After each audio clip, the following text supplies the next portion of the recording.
고린도후서 10장 1절에서 18절까지 같이 천천히 한 목소리로 읽도록 하겠습니다. 너희를 대면하면 유순하고 떠나 있으면 너희에 대하여 담대한 나 바울은 이제 그리스도의 온유와 관용으로 친히 너희를 권하고 또한 우리를 육신에 따라 행하는 자로 여기는 자들에 대하여 내가 담대히 대하는 것 같이 너희와 함께 있을 때에 너희로 하여금 이 담대한 태도로 대하지 않게 하기를 구하노라. 우리가 육신으로 행하나 육신에 따라 싸우지 아니하느니 우리의 싸우는 무기는 육신에 속한 것이 아니요 오직 어떤 견고한 전도 무너뜨리는 하나님의 능력이라. 모든 이론을 무너뜨리며 하나님 아는 것을 대적하여 높아진 것을 다 무너뜨리고 모든 생각을 사로잡아 그리스도에게 복종하게 하니 복종이 온전하게 모든 복종하지 않는 것을 준비하는 중에 있노라. 외모만 보는도다. 만일 사람이 자기가 그리스도에게 속한 줄을 믿을진대 자기가 그리스도에게 속한 것 같이 우리도 그러한 줄을 자기 속으로 다시 생각할 것이라. 주께서 주신 권세는 너희를 무너뜨리려고 하신 것이 아니요 세우려고 하신 것이니 내가 이에 대하여 지나치게 자랑하여도 부끄럽지 아니하리라. 이는 내가 편지들로 너희를 놀라게 하려는 것 같이 생각하지 않게 함이라. 그들의 말이 그의 편지들은 무게가 있고 힘이 있으나 그가 몸으로 대할 때는 약하고 그 말도 시원하지 않다 하니 이런 사람은 우리가 떠나 있을 때에 편지들로 말하는 것과 함께 있을 때에 행하는 일이 같은 것임을 알지라. 우리는 자기를 칭찬하는 어떤 자와 더불어 감히 짝하며 비교할 수 없노라. 그러나 그들이 자기로서 자기를 헤아리고 자기로서 자기를 비교하니 지혜가 없도다. 그러나 우리는 분수 이상의 자랑을 하지 않고 오직 하나님이 우리에게 나누어 주신 그 범위의 한계를 따라 하느니 곧 너희에게까지 이른 것이라. 우리가 너희에게 미치지 못할 자로서 스스로 지나쳐 나아간 것이 아니요 그리스도의 복음으로 너희에게까지 이른 것이라. 우리는 남의 수고를 가지고 분수 이상의 자랑을 하는 것이 아니라 오직 너희 믿음이 자랄수록 우리의 규범을 따라 너희 가운데서 더욱 풍성하여지기를 바라노라.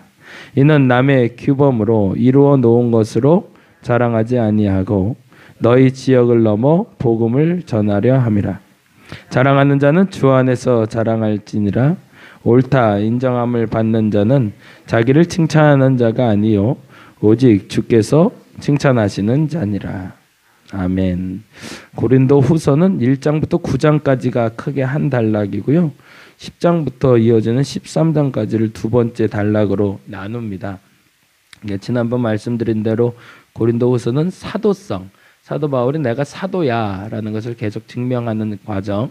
그리고 또 하나 이 사람의 마음 자세를 저는 잘 모르겠는데 사람이 불편하면 불편한 얘기는 안 하는 게 정상이잖아요. 나하고 관계가 불편한데 그 불편한 가운데서 불편한 부탁을 하는 거는 사람으로서 도리도 아닌 것 같고 아닌 것 같은데 이 사도 바울은 좀 독특해요. 자기가 사도로서 인정받지 못하고 있는데 그래서 너 사도도 아니고 목사도 아니고 네가 뭔데 나한테 말씀을 전해? 내가 왜 네 말을 따라야 돼? 라는 사람들에게 자기가 사도임을 당당하게 증명하고 오히려 그들에게 부탁을 하고 있습니다. 근데 그 부탁이 그냥 뭐 이렇게 잘 살아다오, 이렇게 잘해다오 라는 얘기가 아니라 조금 속된 표현으로 해서 돈 내놔라 라는 얘기를 하고 있어요. 이 사람이 얼마나 자기의 그 자신에 대해서 당당한 사람인지를 알 수가 있는 거죠. 본인이 부끄럽다면 할 수 없는 일들을 본인이 스스로 정말로 당당하기 때문에 할 수 있는 그 일을 행하고 있다는 겁니다. 어제는 제가 목사님 두 분을 만났는데 참 감사해요. 그냥 저희 교회는 어떻게 이렇게 몰릴 때 자꾸 몰려서 와서 이렇게 한번 오래 만나고 싶은데 그 시간이 좀 없어서 좀 아쉽긴 한데 북한에서 목회하시는 북한 사역하시는 목사님이 어제 왔어요. 왜 왔냐고 그랬더니 그냥 보고 싶어서 왔대요. 전 그런 사람들이 좋아요. 어떤 목적을 가지고 오는 게 아니라 그냥 보고 싶어서 그래서 강서에서 목회하시는 목사님이고 뉴코리아 교회라고 저희하고 협력하는 교회인데 올해 7년이 되셨어요. 7년이 됐는데 처음에 개척할 때요. 가정에서 시작했거든요. 가정에서 신혼부부 둘이서 앉아서 이제 시작을 했는데 500만 원짜리 상가 하나 얻어서 교회 시작하고요. 그 교회는 독특한 게 남한 사람이 없어요. 교회가 북한 사람으로 이루어져 있어요. 근데 그게 가능했던 이유가 제가 그거 요새 인정하고 계속 하고 있는 게 뭐냐면 나는 북한 사람이 아니기 때문에 북한 사역은 못하겠구나라는 걸 인정하고 있어요. 북한 사람들을 아무리 품으려고 해도요. 그들과 같은 마음이 아니기 때문에 품기가 안 되더라고요. 근데 그분은 가능한 이유가 남자분은 남한 사람인데 와이프 되신 분이 탈북하신 분이세요. 그리고 탈북해서 신학을 공부하신 분이고 그러니까 사람들의 정서가 되는 거예요. 그리고 그분은요 3대째 신앙이 있는 집안인데 그 선대 어르신은 목사님이셨고 그리고 할머니는 순교 나가셨고 아버지도 그래갖고 한 가지 이유 때문에 우리나라에 왔어요. 먹고 살고 싶어서가 아니라 예배 드리고 싶어서. 이유가 다른 거죠. 다른 사람들은 탈북하는 이유가 거기서 공안 때문에 혹은 먹고 살기 힘들어서인데 원 없이 한번 예배 드려보고 싶었대요. 더도 말고 덜도 말고 원 없이 찬양해보고 원 없이 예배 드리면 난 소원 없겠다고. 그래서 나만 왔대요. 이런 사람은 하나님이 사랑을 안 할 수가 없더라고요. 그래서 한 500만 원짜리 상가 하나 얻어서 조그맣게 시작을 했는데 사람들이 지남철처럼 붙기 시작해서요. 지금 한 50명 정도 모이는 규모가 됐어요. 한 7년 만에. 근데 그 사이에 그 옆에 상가도 하나 사고요. 그 옆에 상가도 하나 월세로 얻고 월세로 조금씩 얻어서요. 월세 내는 것만 한 200만 원이 됐대요. 그래갖고 큰일 났다 걱정된다 그러는데 재미난 게 지금까지 그걸 잘 감당했고 좋은 소식이라고 알려주는데 처음에 예배했던 그 500만 원에 예배했던 그 장소를 요번에 이제 매입을 하게 됐대요. 그래서 오늘 계약을 한대요. 1억 500만 원이랬는데 대출도 받고 해야 되지만 그래서 하나 계약하게 됐다고. 그러고 나서 어저께 이제 우리말로 그래요. 우리 고기도 먹잖아 이런 얘기했는데 어제 여기 돼지 불백집 가서 고기 먹으면서 그 얘기했는데 그 뭐 7,000원밖에 안 되지만 참 맛있더라고요. 3인분 시켜서 둘이 먹으면서 그런 얘기했어요. 야 우리 되게 부자다. 그 목사님이 그래요. 왜요? 그랬더니만 저요 이제 교회도 하나 생겼죠. 집도 하나 생겼죠. 그리고 차도 요번에 하나가 생겼대요. 근데 원래 지난번에 편지가 한번 왔었거든요. 그 차가 퍼진다는 표현이 좀 그렇긴 한데 차가 없어져서 어떻게 할까 고민하고 있는데 기도해 주세요라고 연락이 왔었어요. 근데 종잣돈이라고 200만 원 정도를 모아놨는데 이거 어떻게 할까? 이거 이제 잘 모아서 이거 보증금 걸고 차 하나 사야겠다 그러는데 하나님이 주시는데 그거 네 거 아니야 그러시더래요.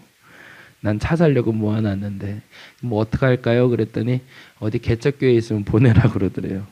아니 나도 없는데 뭘 보내요? 그랬는데 그건 보내는 게 맞다는 마음 주셔서 근데 원칙을 하나 세워서 전화했는데 간판을 해주고 싶더래요.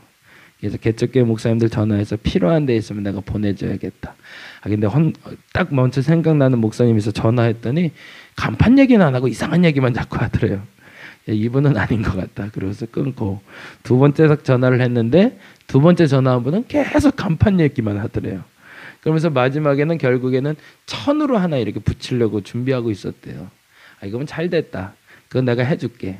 본인 생각에도 한 50만 원 정도면 되지 않을까 생각을 했대요. 근데 얼마가 얘기됐을까요? 200만 원이라고 그러더래요.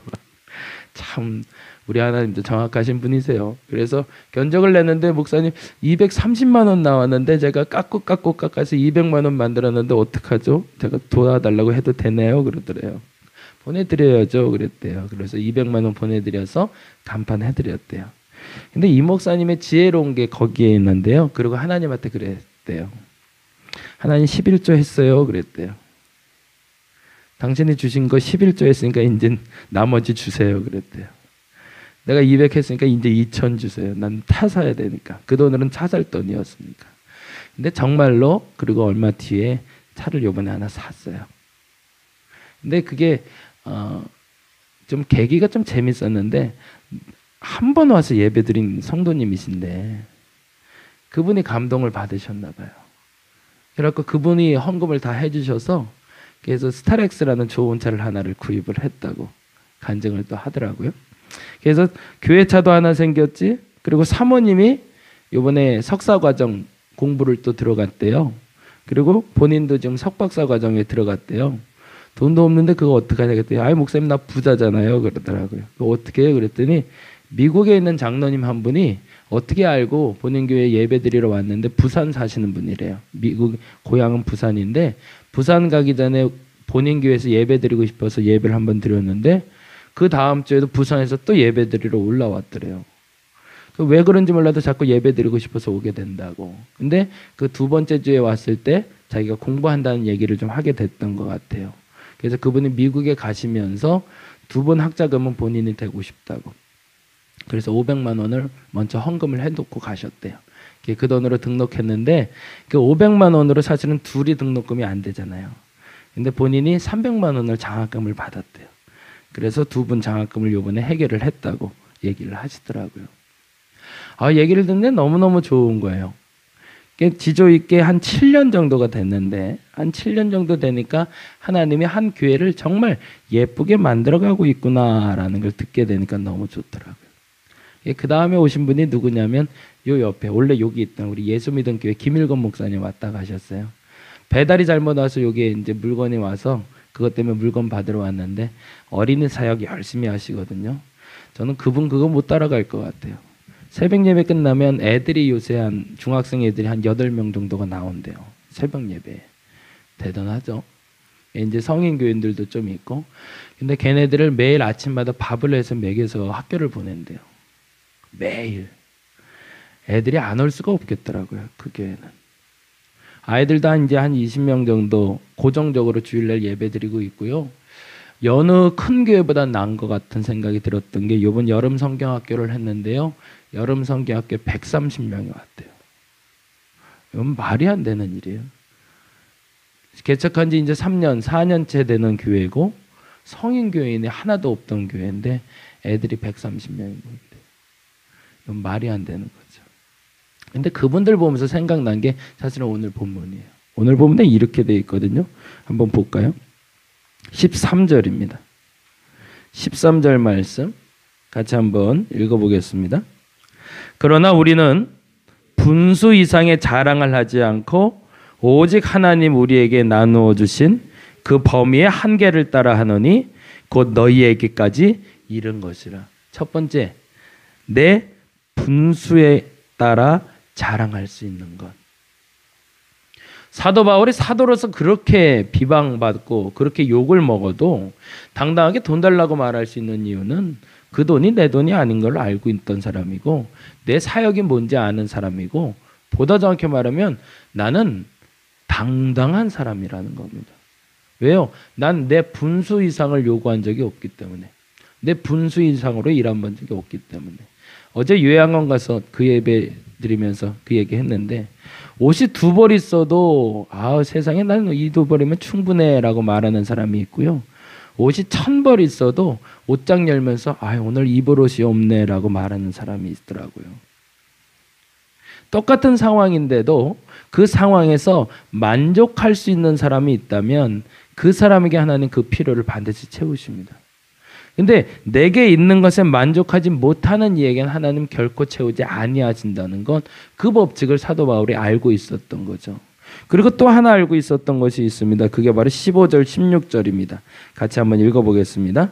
우리는 남의 수고를 가지고 분수 이상의 자랑을 하는 것이 아니라 오직 너희 믿음이 자랄수록 우리의 규범을 따라 너희 가운데서 더욱 풍성하게 하여지기를 바라노라. 이는 남의 규범으로 이루어 놓은 것으로 자랑하지 아니하고 너희 지역을 넘어 복음을 전하려 함이라. 아멘. 저와 여러분 이 15절 16절의 고백이 믿음의 고백이 되시기를 간절히 바랍니다. 첫째는 분수 이상을 너무 요구하지 않기를 간절히 바랍니다. 근데 중요한 것은요, 내가 어떤 존재인지 아는 사람에겐 그에 합한 것을 하나님 채워가기 시작한다는 겁니다. 북한 사역을 하는 목사님이 그 북한 사역에 집중하기 시작하니까 하나님이 북한 사람들을 붙이셔서 교회가 성장하게 하시고요. 어린이를 사랑하는 마음으로 어린이 목회를 하시는 목사님이 그 목회에 전념하시고 내 분수대로 목회를 하니까 사람들을 붙이기 시작하시고요. 사도 바울이 자신의 이방인에게 사도됨을 알고 자기에게 편한 유대인들에게 가지 않고 이방인에게 복음을 전하기 시작할 때 이방인들에게 생명이 나타나게 하신 예수님께서는 너희의 분수에 맞게 너희의 사명에 맞게 살아간다면 내가 거기에 마음껏 부어주리라는 복의 근원을 알려주셨다는 겁니다. 그리고 또 하나 너무 중요한 것이 있습니다. 16절인데 남의 규범으로 이루어 놓은 것으로 자랑하지 말라는 겁니다. 남에게 얻어지는 것으로 행복하게 여겨지는 사람들, 그런 사람들에게는 참된 복이 없다라는 얘기입니다. 저와 여러분에게 그 믿음으로 인정할 수 있는 오늘 한날이 되시기를 간절히 바랍니다. 북한 사역을 하는 사람은 북한 사역을 하는 게 맞습니다. 거기서 욕심 생겨서 또 남들이 뭘 한다고 그거 갖다 쓰고 저거 갖다 쓰면 그 교회는 하나님 막으실 거예요. 어린이 사역하시는 목사님은 어린이 사역에 충실해서 그 일을 통해서 하나님 영광 돌리기를 하나님 원하십니다. 딴 데 눈길 돌리면 하나님 기뻐하지 않으실 거예요. 저희 교회도 마찬가지고요. 저희 교회 복된 일이 하나 생겼는데요. 여러분 기도해 주세요. 10월 20일 날 그 에즈버리 대학교에서 교수님들이 신학교 교수님들 한 30명 정도가 한국의 작은 교회를 한번 탐방해 보고 싶다고 연락이 왔대요. 제 아는 분이. 그러니까 어딜 갈까 그러다 저희 교회를 좀 오기로 했대요. 보여드릴 게 별로 없는데 그래서 나는 영어도 안 되고 뭐 할 것도 없는데 근데 그 선배들이 좀 추천을 해주셨대요. 양홍석 목사가 목회하는데 한번 가봐라 그랬대요. 그래서 어저께 연락이 왔어요. 10월 20일 날 한 5시에 와서 1시간 정도 그 교수님들이 질문하시고 대답하시고 같이 예배 드리고 그러고 가겠다는데 도대체 뭘 보러 올지 모르지만 또 다른 연결고리가 있을 거라 기대하고 오시라고 했습니다. 우리에게 필요한 것을 본인의 자리에서 감당하고 있을 때 하나님은 그 일을 통해서 역사하기 시작하십니다. 근데 문제는요, 우리가 자기 분수를 몰라요. 그러니까 불만하고 불평하고 원망하는 일이 많아집니다. 내가 어떤 존재인지를 알아가는 오늘 한날 되기를 원합니다. 내 분수를 아는 사람에게 그 분수만큼 하나님 채우십니다. 그리고 반면에 더 정확히 말하자면 내가 당당해질 수 있습니다. 그 당당함과 하나님의 채우심을 경험할 수 있는 저와 여러분이 되기를 간절히 바랍니다. 기도하겠습니다. 하나님의 채우심의 역사를 경험하게 하여 주옵소서. 아니, 하나님 반드시 채우실 줄로 믿습니다. 근데 더 중요한 게 있습니다. 하나님의 채우심을 경험하기 이전에 내 분수를 알아야 됩니다. 남의 수고를 가지고 채울 생각하지 말고 내 최선의 노력으로 내가 정성껏 지은 밥을 먹을 수 있는 내가 되게 하여 주시옵소서.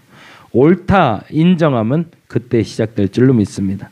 남의 밥을 보며 남의 떡을 보며 불평하고 불만하지 말게 하여 주옵시고 내가 선 자리에서 내 목회, 내 자리, 내 가정에서 최선을 다해 하나님 보시기에 기뻐하는 사람들이 되게 하여 주시옵소서. 감사합니다. 고마우신 예수님 이름으로 기도드렸습니다. 다 같이 기도하고 돌아가도록 하겠습니다.